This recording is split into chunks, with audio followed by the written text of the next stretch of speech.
Is there a way to redo placement quarterly versus semi-annually? Fortunately not. It's only semi-annually. Can I ask why, what you were thinking there at? Just come And on. it all, Great. Welcome. What I'm thinking is, so I have a child who is curriculum wise a year ahead in math, but on Mhm. Prodigy, so we're doing fourth grade curriculum, but yet we're placing in third grade and we continue to place it. And so I'm trying to figure out why is Prodigy at that level, but yet we're doing, fourth grade curriculum and having no problem. See. So sometimes if you've done most of third grade, but there might still be some skills where there are gaps, we might place kids on third grade just to be safe. That doesn't mean that they don't know any of third grade. In fact, they might know all of the, like almost all of the third grade content. We just want to make sure that there are no gaps before the. If you're finding you're getting the same problems over and over again and that your child's consistently getting them right, is there a way to kind of bounce them back or bounce them up to fourth grade and stop getting those questions?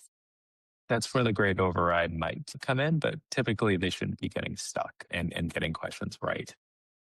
Yeah, I personally found it really valuable. During the pandemic, we had a kid who we really needed to prepare for seventh grade math so he could enter his school at the right level. And I would just be consistently going in and seeing where he was scoring 60, 70% and assigning him a ton of questions in that area until Mhm. he mastered that. And then we would assign him in the next set of questions. Wow. So there's someone who override and assigned assessments once we moved forward, and her child jumped 3 grades between the 2 assessments she took 6 months apart.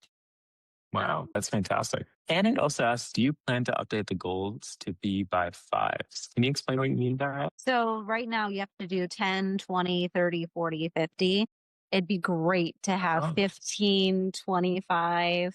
I know that 5 doesn't seem to make a to you might not make a difference, but it does to the kids when you have a daily goal for them. that's great feedback. Thank you for that. One other thing we were thinking is potentially ingesting some of the homeschool curriculum, like some of the ones that you're using currently, Mammoth Math, Beast Academy, First in Math, etc. Would that be useful if the curriculum was aligned with some of the textbooks that you're using? I personally don't feel it's necessary.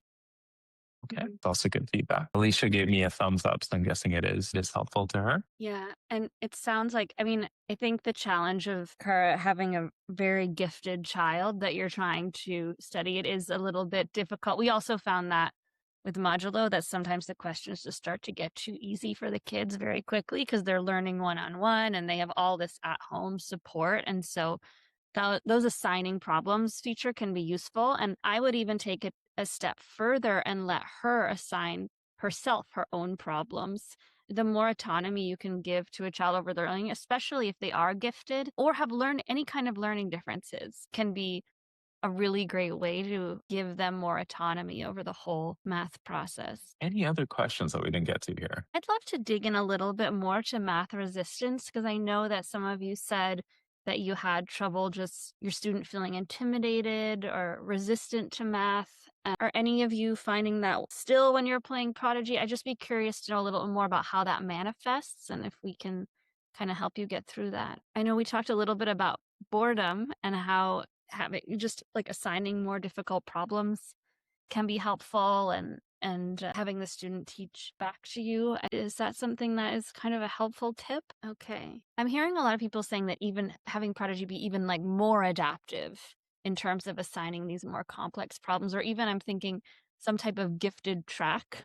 If we know that a kid's going to be moving forward really fast and needs a lot of stimulation, and that could be helpful as well. Okay, so yeah, exactly. So Cara was talking about her daughter was playing while listening and she got tired of the questions and getting stuck and she couldn't move beyond the battle she was in, but she doesn't have the tools to move Mhm. through it. So yeah, just giving her the tools to kind of step outside of the battle. And how would you do that in the middle of a battle to just step outside and give yourself harder questions? Is there is there a way to do that, Ro? Sorry, is that a question for me? You can't do it in the middle of a battle in Prodigy right now. That's a good question. So what we do if kids are struggling is if they get a question wrong, we pull them back to a prerequisite and we try to figure out why. But It seems like here she's getting a question. She doesn't have the tools and she's just kind of giving up. So this might be where you might be able to jump in and help her out. This might be where you can use the kind of light bulb in Prodigy to potentially help, or find one of the video lessons on one of the YouTube channels that Manisha had recommended to potentially give her the tools to help her out with that. Yeah, with our All right, I feel like you may be one of our like power users. I suspect your child uses it a lot more than the average child on Prodigy, which is fantastic. But I think you're running into some use cases here that we don't typically hear. I see these a lot, what Kara's expressing. I mean, our kids were so passionate about Prodigy. We had all of these kind of big tech influencers who homeschool with Modulo, and all of their kids are moving Hmm. forward so fast. And I just made them do everything. They really wanted to use the teacher accounts. I let them assign themselves problems. They would want to assign problems to their friends. So I let Hmm. them do that. And then if they saw a bug in Prodigy or something, I would make them create their own customer service request and follow up. And it was really great. And they think that they were really excited to take on that Hmm. role in their own learning. So I think that can be really, really great for a gifted kid like yours. Yeah. And Carol, what you're saying there, she beat the puppet master and then is now in hard mode in Prodigy. That is a new mode that we've added to give kids more to do after they've beaten the puppet master, essentially. In addition to that, the other way that we keep it fresh is there's always different seasonal events. So for example, Pumpkin Fest is coming out very soon within Prodigy.